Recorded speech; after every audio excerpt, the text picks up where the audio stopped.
Chapter 26, Knights and Squires.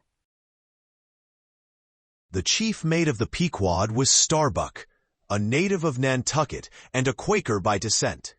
He was a long, earnest man, and though born on an icy coast, seemed well adapted to endure hot latitudes, his flesh being hard as twice-baked biscuit. Transported to the Indies, his live blood would not spoil like bottled ale. He must have been born in some time of general drought and famine, or upon one of those fast days for which his state is famous. Only some 30 arid summers had he seen. Those summers had dried up all his physical superfluousness. But this, his thinness, so to speak, seemed no more the token of wasting anxieties and cares than it seemed the indication of any bodily blight. It was merely the condensation of the man. He was by no means ill-looking, quite the contrary. His pure, tight skin was an excellent fit, and closely wrapped up in it, and embalmed with inner health and strength. Like a revivified Egyptian, this Starbuck seemed prepared to endure for long ages to come, and to endure always as now. For be it polar snow or torrid sun, like a patent chronometer, his interior vitality was warranted to do well in all climates. Looking into his eyes, you seemed to see there the yet lingering images of those thousandfold perils he had calmly confronted through life. A staid, steadfast man, whose life, for the most part, was a telling pantomime of action, and not a tame chapter of sounds. Yet for all his hardy sobriety and fortitude, there were certain qualities in him which at times affected, and in some cases seemed well nigh to overbalance all the rest. Uncommonly conscientious for a seaman, and endued with a deep, natural reverence, the wild, watery loneliness of his life did therefore strongly incline him to superstition, but to that sort of superstition which, in some organizations, seems rather to spring, somehow, from intelligence than from ignorance.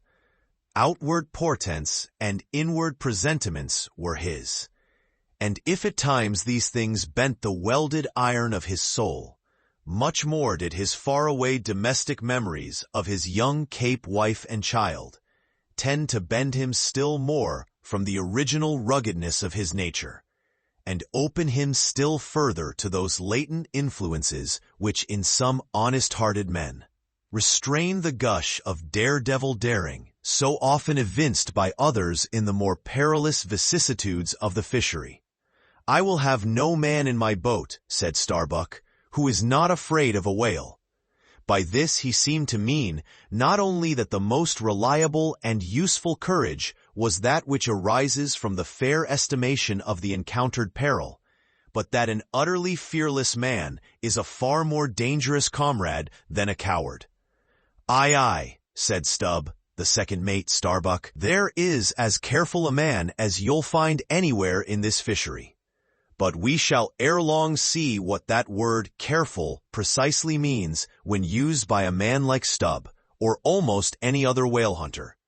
Starbuck was no crusader after perils. In him, courage was not a sentiment, but a thing simply useful to him, and always at hand upon all mortally practical occasions. Besides, he thought, perhaps, that in this business of whaling, courage was one of the great staple outfits of the ship, like her beef and her bread, and not to be foolishly wasted. Wherefore he had no fancy for lowering for whales after sundown, nor for persisting in fighting a fish that too much persisted in fighting him. "For," thought Starbuck, "I am here in this critical ocean to kill whales for my living, and not to be killed by them for theirs." And that hundreds of men had been so killed, Starbuck well knew. What doom was his own father's? Where in the bottomless deeps could he find the torn limbs of his brother? With memories like these in him, and, moreover, given to a certain superstitiousness, as has been said, the courage of this Starbuck, which could, nevertheless, still flourish, must indeed have been extreme. But it was not in reasonable nature that a man so organized, and with such terrible experiences and remembrances as he had. It was not in nature that these things should fail in latently engendering an element in him, which, under suitable circumstances, would break out from its confinement and burn all his courage up.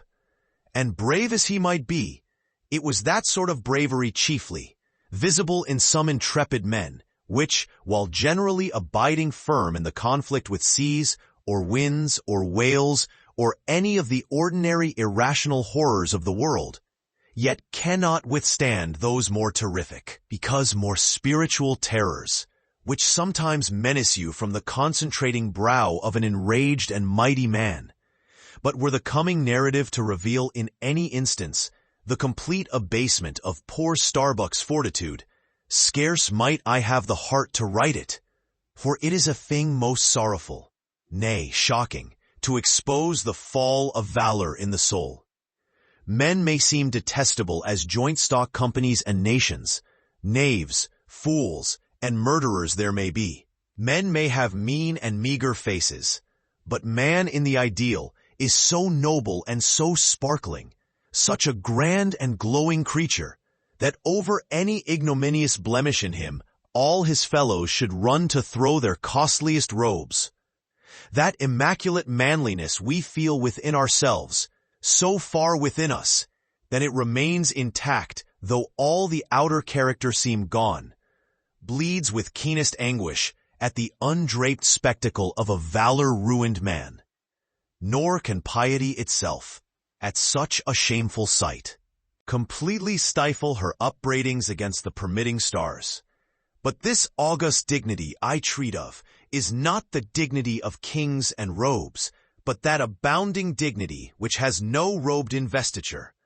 Thou shalt see it shining in the arm that wields a pick or drives a spike, that democratic dignity which, on all hands, radiates without end from God, himself, the great God absolute, the center and circumference of all democracy, his omnipresence, our divine equality. If then, to meanest mariners, and renegades and castaways, I shall hereafter ascribe high qualities, though dark, weave round them tragic graces, if even the most mournful, perchance the most abased, among them all, shall at times lift himself to the exalted mounts. If I shall touch that workman's arm with some ethereal light, if I shall spread a rainbow over his disastrous set of sun, then against all mortal critics bear me out in it, thou just spirit of equality, which hast spread one royal mantle of humanity over all my kind. Bear me out in it, thou great democratic God, who didst not refuse to the swart convict, Bunyan, the pale poetic pearl. Thou who didst clothe with doubly hammered leaves of finest gold the stumped and paupered arm of old Cervantes. Thou who didst pick up Andrew Jackson from the pebbles, who didst haul him upon a war horse, who didst thunder him higher than a throne.